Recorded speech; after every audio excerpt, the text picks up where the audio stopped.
Good morning, Stephen. And good morning, Peter. Good morning, Peter. Good morning.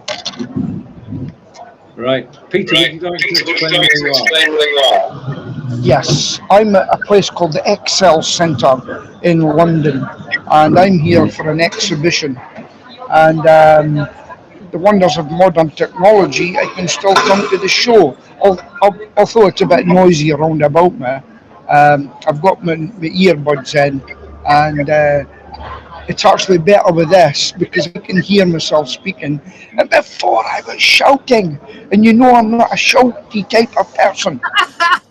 No, you're not. No, you're not, Peter. Okay. Okay. Right. I can I can hear everything. hear twice. everything twice. Yeah. Peter, can you switch Peter, can you switch your microphone off when you're not microphone off when you're speaking? not speaking? Right. Okay, I think we've sorted it now. So that's all you need to do, Peter. When you want to speak, just put your microphone on and we'll be quiet and everything will work. But other than that, welcome to the show. This is Blabbing for Britain, episode 318 from Devizes, from Solihull, and from that there London. And I don't need that because you can hear me. Okay, where are we? And if you want to speak, Pete, just switch your microphone off. We'll be quiet at any point during this. You know the problem, don't you? It's that Microsoft poster behind him. That's advertising. How much are they paying you, Peter? It keeps changing.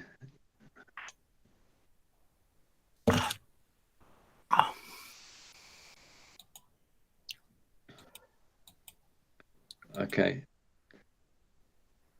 This is going to be an interesting show. Hopefully. Things are not going directly according to plan because when Peter speaks... All hell lets loose. Well, no, not that. But, you can hear the 1,000 other people in the background. Yeah. And him twice. All right. So if you're watching us live on Facebook, YouTube, or LinkedIn, good morning. This is Blabbing for Britain, episode 318, where we do a weekly news review and just generally catch up and have a chat about what's going on around us. Okay.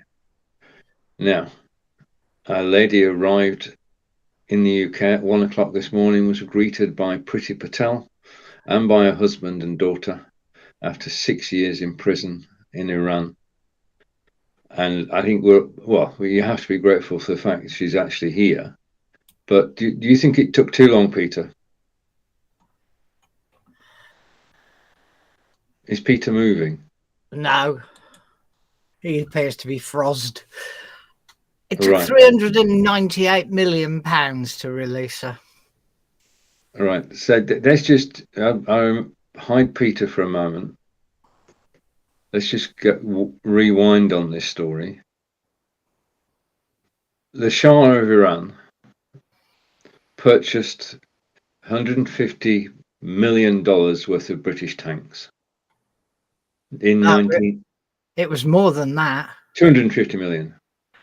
398 million. No. Right. Okay. Sorry. Oh, are you taking it in segments? Sorry. No, the original amount, and we're now paying it back plus interest.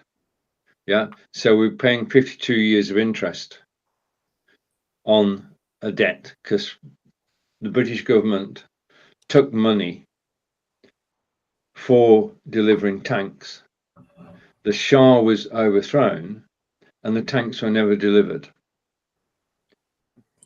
And we've been sitting in that situation for the last 50 years. And I'm just looking for her name, which is right. Nazanin Zaghari Ratcliffe was basically taken hostage, John. Yeah, along with 2 other people. Yeah, and kept in jail for 6 years. So, but I hope she wasn't in jail for all 6 years. No, The last that's- 12 months, she's been on house arrest at Yeah. her parents' home.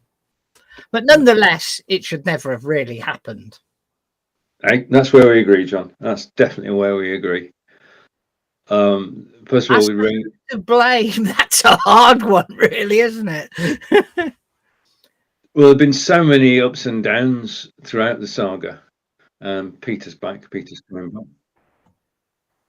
Yeah, definitely Peter's back. I've got an echo now. I can't hear an echo. Right, can you hear me now? I can hear you. I can hear you. I'm sorry, I can't get. I've had to take all the things away. It's open. Your speech is Yeah. open. Yeah. Can you hear me now? Can you get an echo? We can hear you We can now, hear you now. but I've got an Is echo. that I've got an okay? echo when I speak. It must be this Samsung tab that John recommended. It's not I don't sad. think it's. I I don't don't think think. it's. I don't think. No, this food. I don't think I the don't think building you're in you're in hell. because it's a big It's a metal big box. metal box. Yes. Yeah. Yeah. I'll tell you what I'm going to do. I'm going to go off and I'm going to try another Wi-Fi that's free. Okay. Okay. And see Okay. if it's a Wi-Fi. I'll Right, come so back. Right, so Peter is travelling about Peter the is travelling exhibition. about the exhibitions. He will be in a minute. It will be in a minute.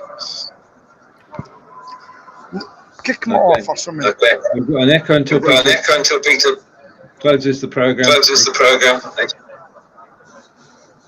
Okay, I'm going to Okay, I'm going to take. drastic action. Well, he did ask you to remove him, so I couldn't hear that above the echoes. the picture was quite good, though, wasn't it? Our picture was good. Sound was good. So he definitely got a good signal. I can't understand why there should be feedback, John. I don't know, but he's using this really cheap tablet that we've both bought. Okay. And I cannot believe the performance of £198 tablet, and Peter paid even less. He only paid 186 for it. Right. And the screen is stunning. I mean, if it goes wrong, I've no idea what we'll do, but at that price, it's probably disposable, isn't it? Oh yeah. He may be better if he comes in on his phone. We don't know. Well, I suspect is in an exhibition hall, which is a big tin box, very much like the NEC's, lots of big tin boxes. So I suspect that does not help. Indeed. So, on behalf of Blabbing for Britain, we say welcome home, Nazanin Zaghari Ratcliffe. And right, okay, let's go to United Arab Emirates, shall we? There is a situation. I mean, obviously, the war continues. Well, we call it a war between Russia and Ukraine, where Russia invaded Ukraine, and the Russians are still bombing. I mean, they're bombing every day, and they're bombing civilian targets and trying to batter the Ukrainian people into submission. And I can't actually see that happening. Can you, John? I think I lost the picture for a moment. I don't know what happened. Right. Okay. And therefore couldn't hear you either. But I'm here. I can say it. I'll say it all again. Okay, we're still in a situation where Russia are bombing civilian targets in the Ukraine in an attempt to make the Ukrainian government, on behalf of the people, actually submit. And President Zelensky, he's being supported by troops who are actually now counterattacking the Russians. So it's in parallel to that, you've got peace talks, which the Russians say are going rather well, and Mr. Zelensky says that things may be happening. I mean, we can only hope for peace as soon as possible because innocent civilians are being killed. Yeah, it's a terrible thing. I'm not sure though. Whatever happens, there's got to be some way for the man in charge of Russia to save face, because it ain't gone the way he thought it would. Yeah. There's a group of people in Russia who want things to go back to pre-1992 and the fall of the wall, and they want the Russian USSR back. And the rest of the world is saying no, and Ukraine is the battleground for it. Yeah. I mean, Ukraine, they've already agreed that they will not, well, everybody's agreed they will never join NATO. When I say never, I mean not in the short term. And they've almost agreed that what are Russian enclaves within Ukraine should come under the control of Russia. Yeah, which is the two right in the south east corner. Well, the Crimea is Russian, and that's in the south, and there's two other areas. Yeah, which are up to the right if you're looking at Crimea. Yeah, which has had civil war effectively in those two areas for the last 8 or 9 years. Yeah, since 2014, I think. Peter,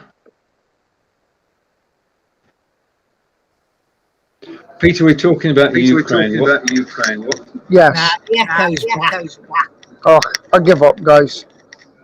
No, you say what you want to say about Ukraine, and we'll keep quiet, and that'll work. Right, where am I? So you're on about Ukraine just now, is that right? Yeah. Okay. Do you know what?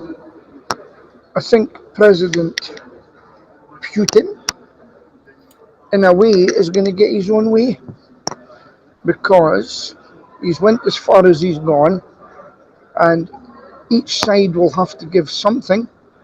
Mm-hmm. They will say, okay, we're not going to be part of NATO. Fine. Now give us our land back. Neat. You're not getting it back. And you're still not joining NATO. End of discussion. Now, there lies the problem, as far as I'm concerned. Because he's not going to take territory back. And he'll do it another place.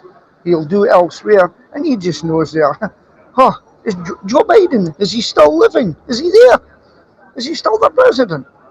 He is still the president, problem. And they've been putting sanctions in place. Yeah. And supplying arms. Yeah. I mean, Britain has played its part by providing missiles, Peter. Yeah, and they're working. They're working very well. Having been a tank soldier, I wouldn't like to be a Russian tank soldier at this point in time. That's for sure. No. Because it looks as though they're setting targets, but it's really waking the West up. My regiment were tank soldiers, and they put them onto vehicles that have got no cover whatsoever, to be light cavalry that go ahead and look like scouts. They took a chieftain tanks away from this. I've got a feeling we'll be getting, the Challenger tanks. I reckon we'll be getting Challenger tanks back, or they may have to buy tanks from another country. But they've realised now that you need troops on the ground. You really need troops on the ground. That includes tanks. We've let capacity go down. It's like a boxer who thinks he can still box, but he doesn't do the training for it anymore. Yeah. We've cut ourselves too far, and so is the German government. They've wakened up too. Yeah, sorry. I just going to come on to the German government. Since the end of World War II, the German government has kept a very low profile as far as having an army and armaments is concerned. Decision was taken 2 days ago, which will make Germany military spending the third highest in the world, So what has happened, as Peter has said, is that it's made Germany wake up, Peter. And you're closely associated. I mean, you're close. I don't know if you will answer this, but you have a German, well, British person, really. But you know people in Germany. That's another. What are they saying about it? But basically, I don't know. We're not. I can find out this weekend. I can find out in person in 4 weeks' time. Okay. Yeah. Oh, I was going to go to Berlin in May. What a carry on!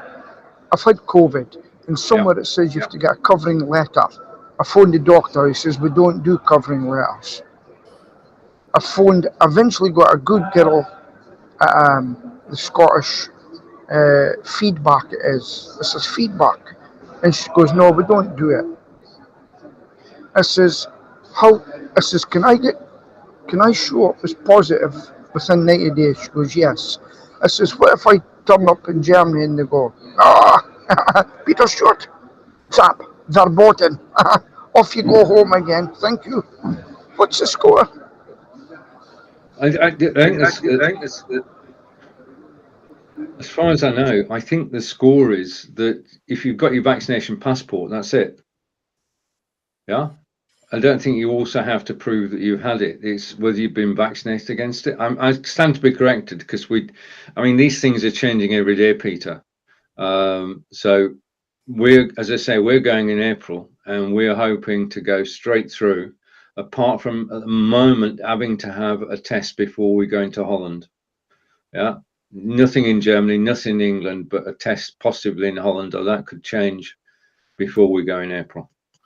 It currently says on the government website that you must have proof of vaccination or a negative COVID-19 test taken immediately before entry. That's to Germany. Yeah. Right, so that's a problem for me because although I've had COVID, I could still prove positive. But you've been vaccinated, so you just need your vaccination proof. Yeah, I've got my vaccinations, but the good thing you need to get into Germany. I'll put my finger like that when I want to speak, okay? I don't mind you muting me. I know it feels you get embarrassed muting people, but I don't mind. Now, the problem we've got is if I go to Germany, right, and I take a test, I could still prove positive. And I've got no recovery letter. Nobody is giving me a recovery letter. But why do you need to take a test, Peter? You don't need to take a test to go to Germany. You just need vaccination proof. Yeah. You only need a test if you haven't got vaccination.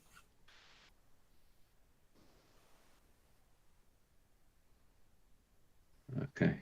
This is getting complicated. Yeah. Right, okay, where should we go next? John, have you bought anything this week? Peter, have you bought anything? Right, Peter, what have you bought this week? No, he wants to go back to Ukraine a minute. He must have something to say. Back to John. Yeah, there's been an announcement while we've been on air that the general commanding the troops in Mariupol, the place that's fully captured and virtually destroyed, Mariupol has been killed. Oh. That's the Russian. Yeah, the Russian general has been killed. That makes the fifth Russian general. Well, they say he's the fourth. Right, okay. Yeah. Right. And he represents, fourth Russian general. I can't pronounce his name. Oleg Mityayev. Yeah. And he's been killed by something called the Azov Regiment. I don't know whether that has any meaning or not, whether it's some specialist or something, but that was announced at 8 minutes past 10. Okay. Okay, the Azov Regiment haven't very got a good name for themselves. Okay, they're considered right wing. Some people call them NAZI. But what they've obviously done, and it's a great way. If I was a general, I would be commanding the troops from Moscow now. I'm not, because they're all targeted. What a great way. Cut the head off the snake. Bang! Oh my God. Commander's dead. What will we do? He's dead. Great. That's a real good. And that's a selective warfare. There'll be hit squads out there. And that's great. And I think someone's trained them to do that.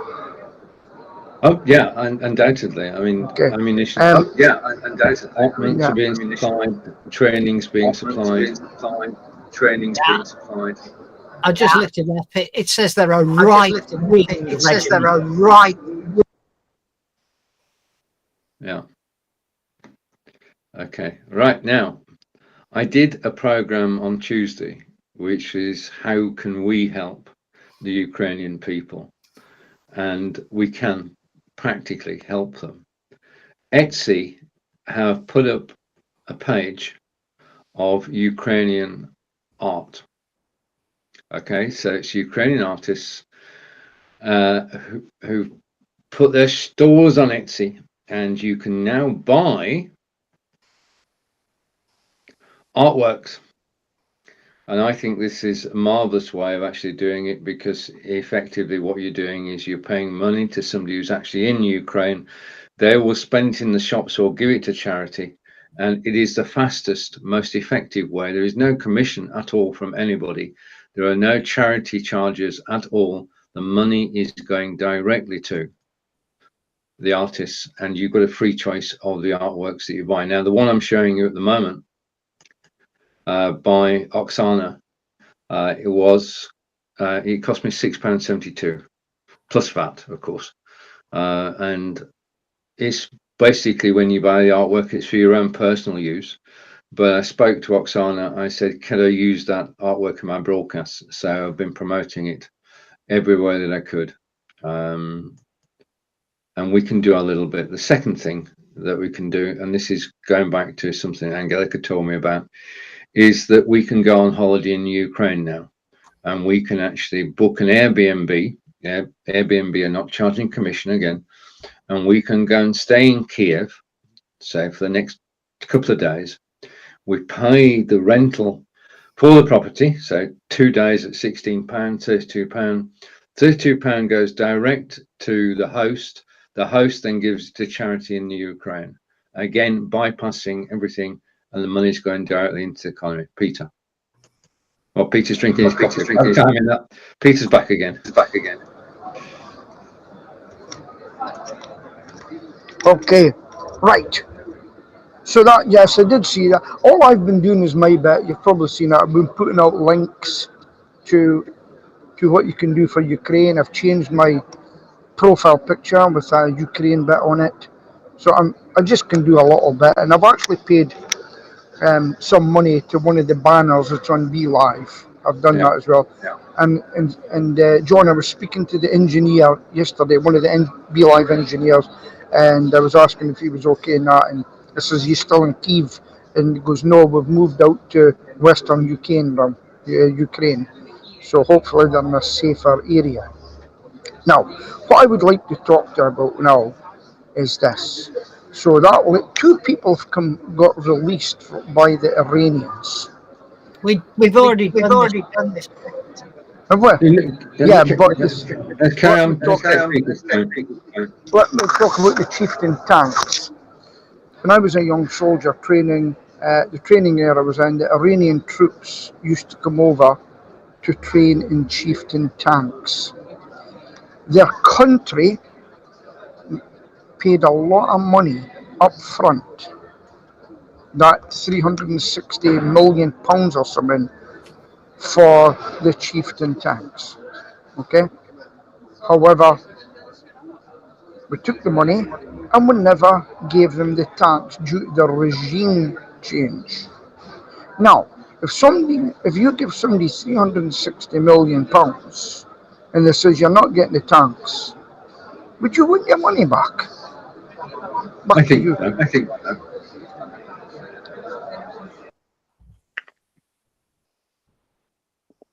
so. Oh, it's our turn. Just a minute. Right. Okay. Yes, I think we'd want the money back. Definitely. See, now, Peter thinks it's 360 million. You thought it was a completely different figure. I think the bottom line is we actually don't know everything, do we? That's the reality of things. No, I mean, all I know is it was the original sum paid in 1970 had interest on it over 50 years, and that added up to quite a bit. But whatever the sum, I do feel that action could have been taken sooner, Peter.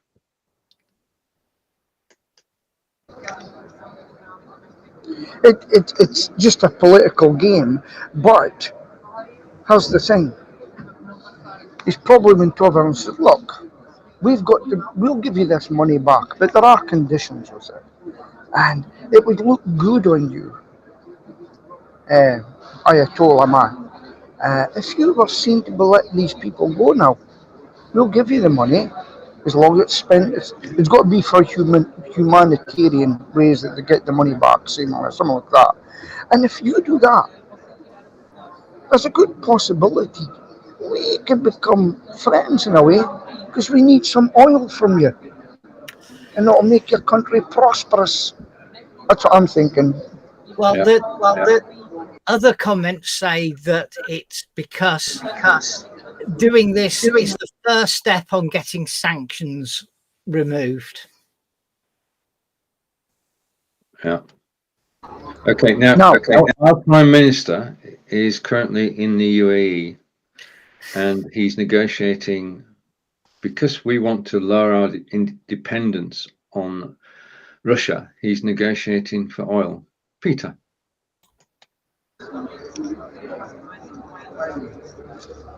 Yeah, sorry guys. Yeah, China's not done much at the moment, right? So Boris will say, now we could take resources from you, China, and he's talked to the Arabs. We could take resources from you, and the people are saying, but they just executed 81 people. America executes people. They just do it in a different way. They don't behead them. Yeah, but they've only done 10 in the last 2 months, and only in 2 states. Yeah, these did 81 in a day. Not really terrible, is it? I'm certainly not supporting the death penalty anywhere. I agree with you on that. And even I don't like the death penalty because I've read about too many people that are innocent. And what breaks my heart in America, especially when I see black people who have been framed for a murder or something, or a rape, and have been spent all their life, even a guy in his 80s, to be released because it was fabricated. And now we've got the evidence. What kind of justice is that? Now, in the past, they would have been executed if the state hadn't stopped it. So you know what I'm like there. I don't believe in it, and that might shock you. I don't believe in it. Johnson. I'm remaining to avoid echoes. Corinda asks where you are, Peter. Will you tell him? Corinda, I'm in a place called London, mate. London. I'm at the Excel Centre in London. Do you know it? I think that Corinda has been there quite a few times because he's in Staines, which is west of London. He's near to Heathrow Airport. I think he's been to exhibitions at the Excel over recent years. Can you give us a tour around, Peter, as you're mobile? Can you just give us a short walk around where you are? No. Okay. Fine. Just thought I'd ask. All right. Our mobile reporter is stationary. The reason I can't do it is I'm tucked in a corner with my big Costa cup. My bag's here, I'm plugged in, making sure I've got power, and so I just can't do it. I tried to do a walkabout yesterday with my phone to show the pest controllers, but unfortunately no Wi-Fi inside it. So what I'm going to do is do some reporting for my industries, for other guys that can't make it, and I'm going to interview some of the stands. And one of the most important ones is the newest electric mouse catcher that tells you when it's got a camera in it too. Because one of the problems with these things goes off. All right, somebody may have kicked it. This camera can go. It looks inside. There's two mouse traps. Camera looks inside and says, "Hey Pete, you're okay." Sends you a picture. There's no trap. There's nothing in it. So there's no panic then. And it's just as I say, I'll be dead before it comes to fruition where it's really going. Years from now. But I'm going to tell you something I was rather proud of yesterday. Nod your head if you were to hear. Oh, you can't see your heads now. Anyway, I was rather proud.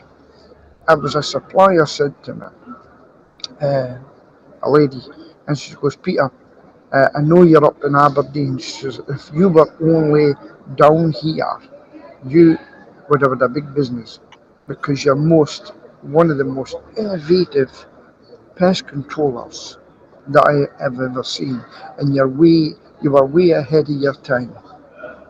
And all the things I asked for years ago, like online training and video conferencing, have came to fruition. So I'm rather proud of that." Good. To you. Good.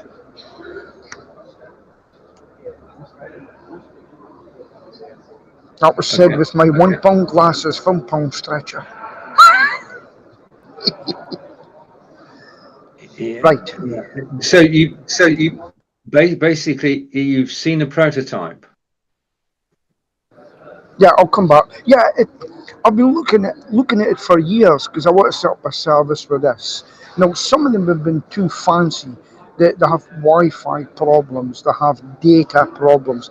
But have you ever heard of LoRa system? It's a Wi-Fi. So what they've got, I'll give you some information. So what they do is they've got their own gateway and it uses a data SIM, and it's like a router. It's your own router. You plug it into the customer place, a factory or that, and you can get repeater routers, and you put them in, and it gives a local network route, and all the bait points go back to the router, and then that router using a data 5G 4G data sends the information to our app. Any questions? That's how gas and electric smart meters work. You're okay now, John. Oh, I was going to say that's how gas and electric smart meters work. One of them connects to the cellular, and then the gas and electric meters talk to each other via their own local network. The meters can talk to each other. Yeah. So my electric meter is connected to the cellular network, and the gas meter can talk. The bolt-on units onto both meters can talk to each other via their own little network, wireless network. Brilliant. And that's how, when you have a smart meter thing that plugs in and you can see the monitor, that's on the same little network. All clever stuff.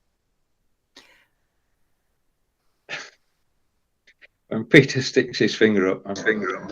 So, you don't mind? I thought he was putting his nose. No. So that's the way things are going. It's all down to the data in your area. But they would say if you get any, we will come up and check it out for you. Um, so what's the other? There's a new type of a rat trap that the guy has sold out. It's a special rat trap. That was something else I was speaking of before that. I was something about that. Well, Bayer, you know Bayer, don't you? The German firm. They've come out with a new one as well. Yeah, they've come out with the new. They've got a new rat and mouse system using the same thing, using the Lola. So I'm gonna wait to look at more into that as well, and plus obviously the basic traps that we have too, because we've even got traps. Each trap individually has actually got their own SIM in them. Okay. And the Germans have got a double trap with a box in it. When it's clicked, there's a magnet, sends a signal to its local router using Lola, and sends us a message and an email to let us know. And that's the sort of technology that's going to come in the future. Remember, I did speak about this, so it's quite fascinating to learn that. Oh, but the other thing I learned, John, you'll be interested in this, was I made sure I sat down with the Google Guaranteed Business Seminar, right? And I found out, say you were in a village, right? And there wasn't much in that area, and you were the only pest controller, right? You'd think that would be great, but it's not. Because if you pay the minimum of £50, they won't charge you unless they use it, because it's paid in if you're used, it will charge you if it's not used. But what they will not do is if there's not another pest controller in the area, guess what they won't do? They won't put you up either until there's competition bidding for the money. Is that interesting? I suppose this is related to the fact that when you use Google, the fee you're charged is what the second person is prepared to pay, not what you're prepared to pay.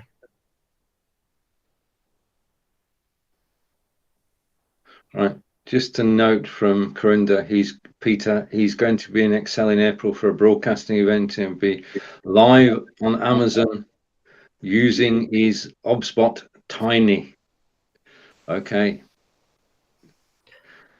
Great place to take it.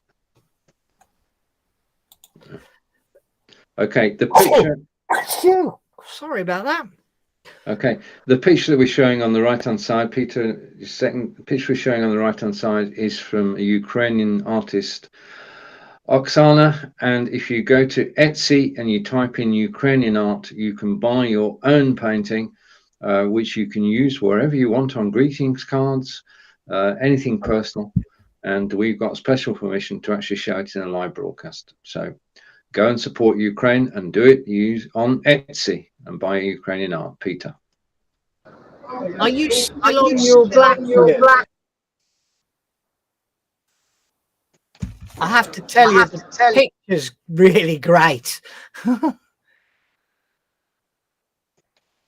wasn't until you showed.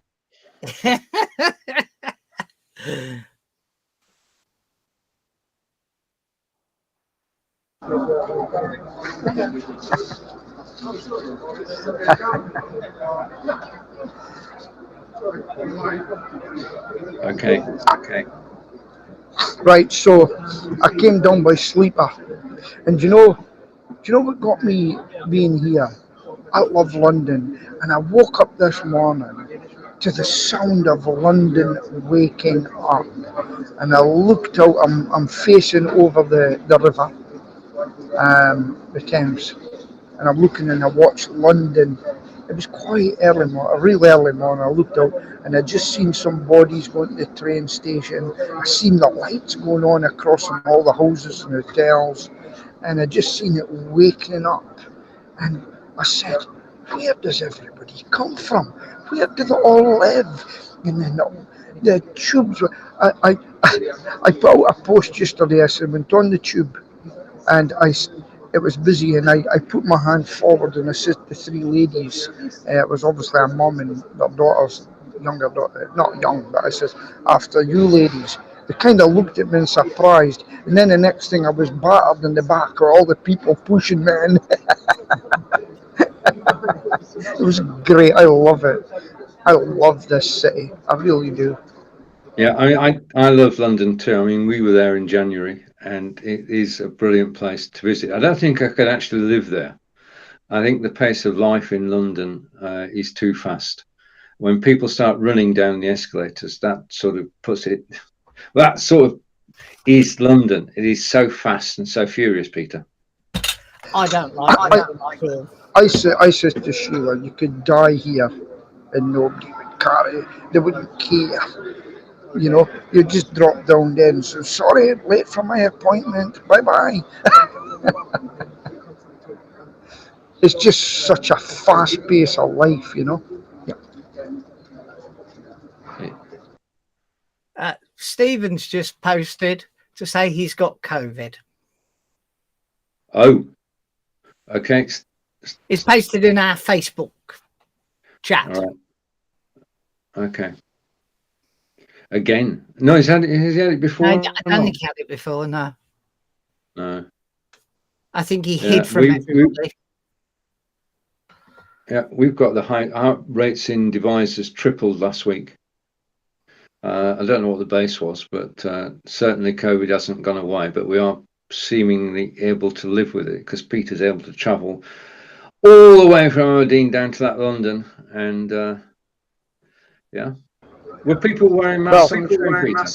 Well, you took the words out of you took the words out of my mouth there, because Sadiq Khan, right? I call him Sadiq can't. I can't do anything, right? Anyway, the whole of London, when they're on the underground and their buses are meant to have masks on, it was spot the mask. There was hardly anybody wearing them. So it wasn't what, and we were so, at one point we were jam-packed in that tube, and I was tucked in a corner, and it's funny, you know how everybody just put their head in a tube. I shouted out, "Oi, tell me when it's Waterloo Station, please, I can't see anything."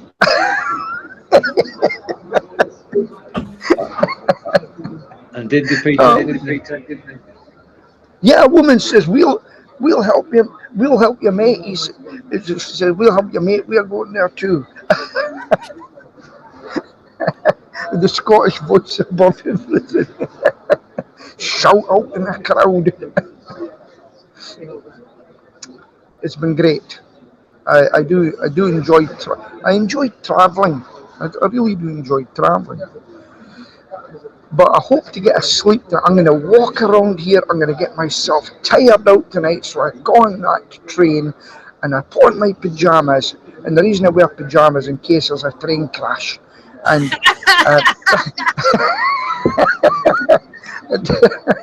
you don't want me.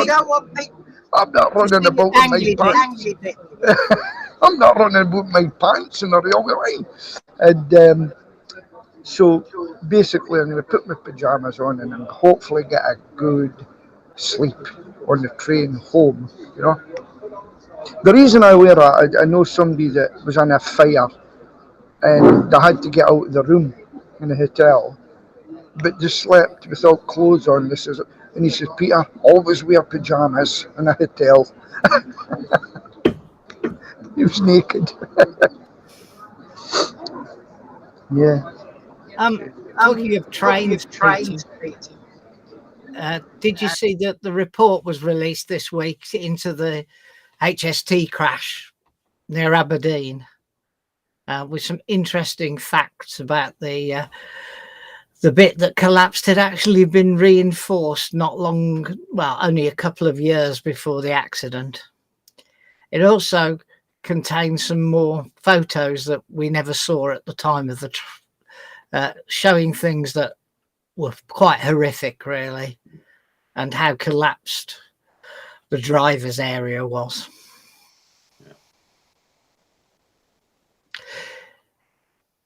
You mentioned that that they've moved out of Kiev. Sorry, there are other software products that I've got that have been affected by the war. I have a product called Kojif, which is colorizes photos. You can take a black and white photo, and with some AI technology, they're based in Odessa. They're desperately trying to move away because, you know, it's now started to being shelled around there from the sea. And so they're not doing any support at the moment. And I've got a posting product for social media that's disappeared. I understand it's disappeared. It's not Ukraine based, but it's disappeared because it's funded by an oligarch and it's subject to sanctions. So it's been turned off, which is a bit of an inconvenience. But there are plenty of other toys to play with that can take its place. So, do you think people actually boycott Russian software? I don't know. I've not really had any Russian software. I think this is sanctioned because it's monetarily funded by an oligarch because it's based in California.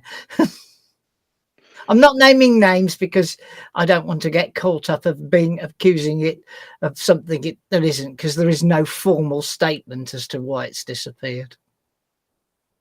At the moment, it's just coincidence. No, I think it's because it is owned by somebody who's been sanctioned, and therefore Amazon have taken it off their servers. All right. Okay, now. Russians in their millions have been turning to VPNs, Peter. Ah, right. No, one lady I felt sad for, a Russian lady, right? She made all her money on Instagram, showing her life. I think she became very rich with it, or that was her living. That poor woman has been shut down. And the problem is, there's people suffer because of the consequences of our government. She said she's ruined now. She was crying on her last post, and it just shows you how and this is going to happen once the Russians find out what's happening. They're going to turn on Putin when all the shops are shut. All the high boutiques are shut. There's no food seemingly. The McDonald's are gone. They're going to say, wait a minute, that was a taste of the West. You're telling us we're not getting that anymore. That will be right. You get that McDonald's, but I will get you put out of office. We'll kill you. What do you think? I think, Peter, that's a wide contrast between going to McDonald's and actually being taken in by the Russian security forces. I think, though, that the Russian people are, as I said, using VPNs to actually use websites that have been blocked by Russia themselves.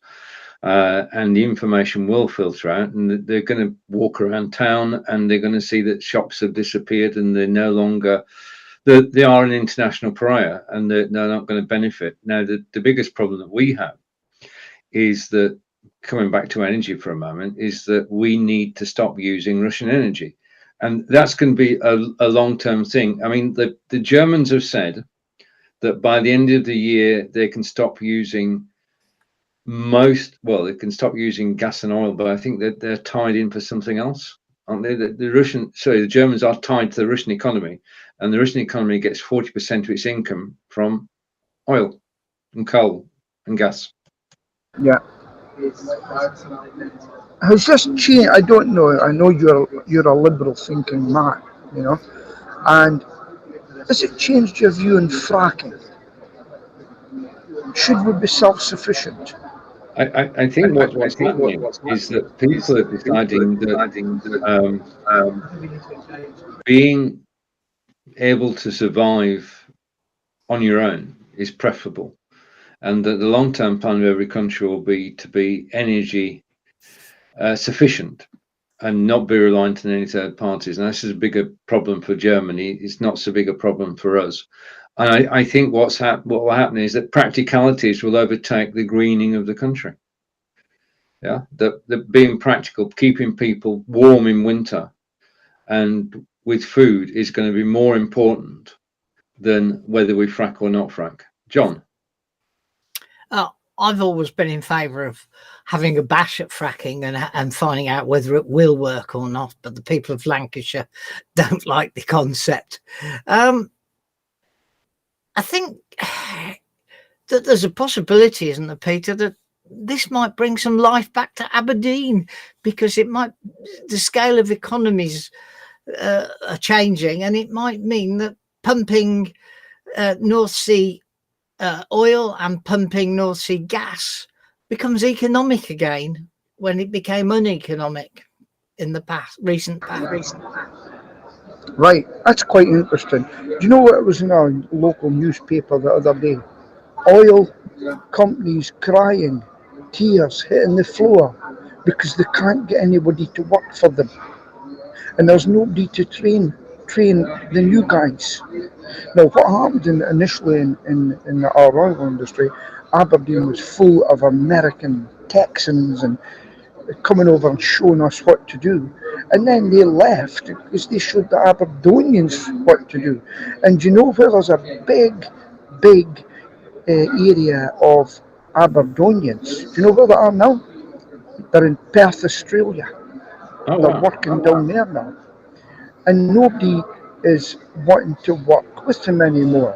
My friend was a quality assurance engineer in Aberdeen. And I said to him, would you go back? He says, I'd be very reluctant to go back. Now, what it means is they are going to have to pay mega bucks to get people to work for them, because they were stabbed in the back. And a lot of them who've been in it for years, this is no, I'm happy with my lifestyle now. Some of them have opened up landscaping businesses, and some of them have retired, and they didn't train youngsters, and that was the problem. And now the barrel of oil is quite high, and they're suffering because of it, you know? And people remembered how they were just cut out of the system when they were no longer required. There's a lot of bitter people in my city. Bitter. Back to you. John, does that answer your question? Yeah, but it's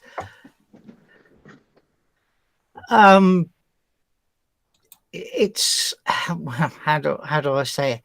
It's something that we might just have to overcome, however much it costs. Yeah, there is still oil and gas on our doorstep at the end of the day. Incidentally, just a question for you. How many UK gallons are there in a barrel of oil? Somebody asked me yesterday. No idea. Pete?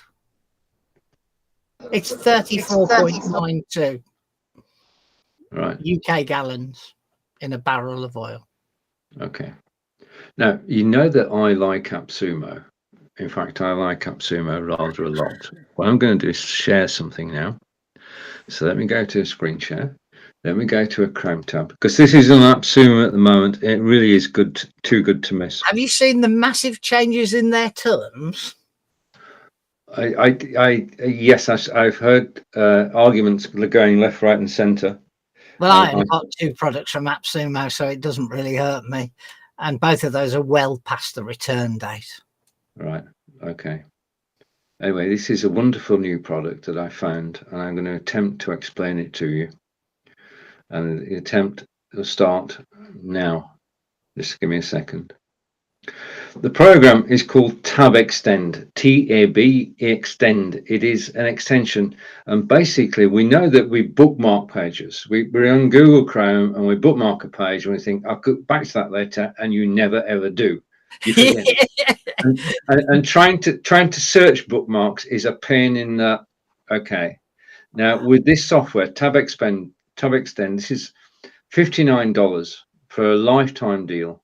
And this is, well, it's just so elegant. As you can see, I've set up all my broadcasting sites there. I've set up, just a minute. Sorry, hang on, just a second.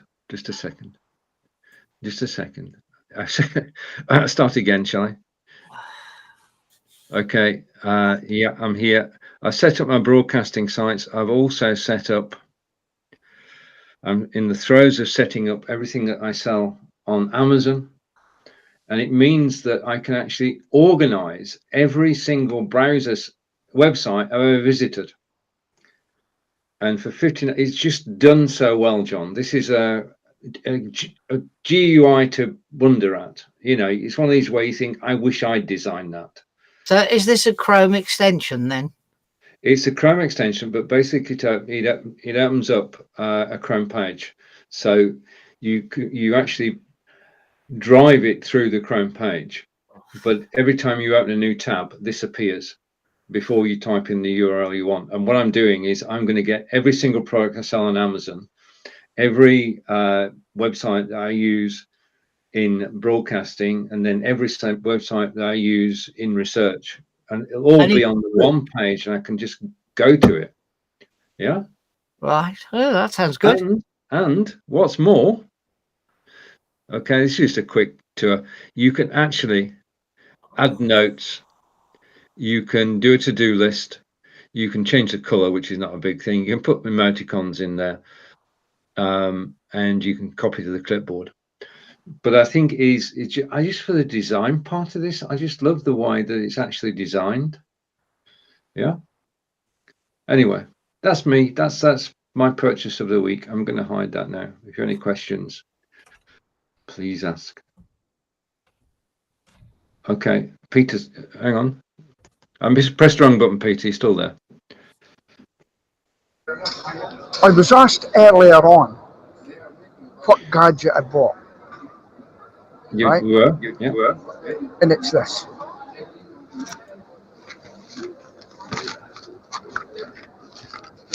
Oh. Here. So John gave me this. He found this out. £16. Okay? And this can charge a phone 7 times. And it's been a godsend. Last night I was walking in central London, in my pocket, phone next to it, and the phone has been fully charged. What a bargain it was. Because that would have been 70 quid or something long ago. And that is 28,500 amp hours, or whatever you call it. And cracking by. Thanks, John. Has it got a switch on it, Peter? I'm trying my best here, just a sec. No, John, but what it does,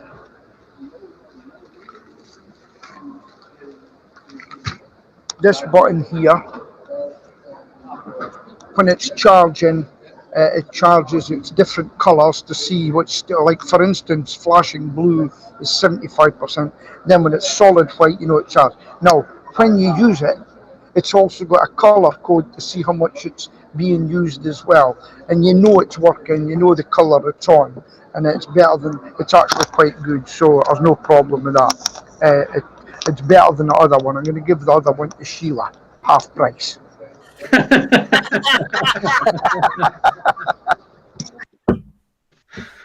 Oh dear. Typical, right, John, it's over to you. Typical Scotsman, isn't it? Short arms and deep pockets. Oh, wait a minute. Peter coming back.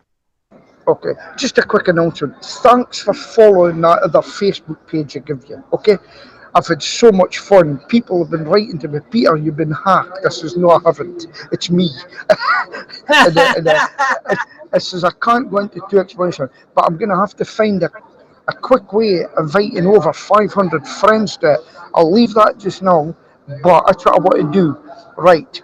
And the other one's still open, but it's funny folk and saying you're hacked. Back to you, John. Thank you. Did you buy the handlebars grip? The one that allows you to turn your phone in different directions, etc.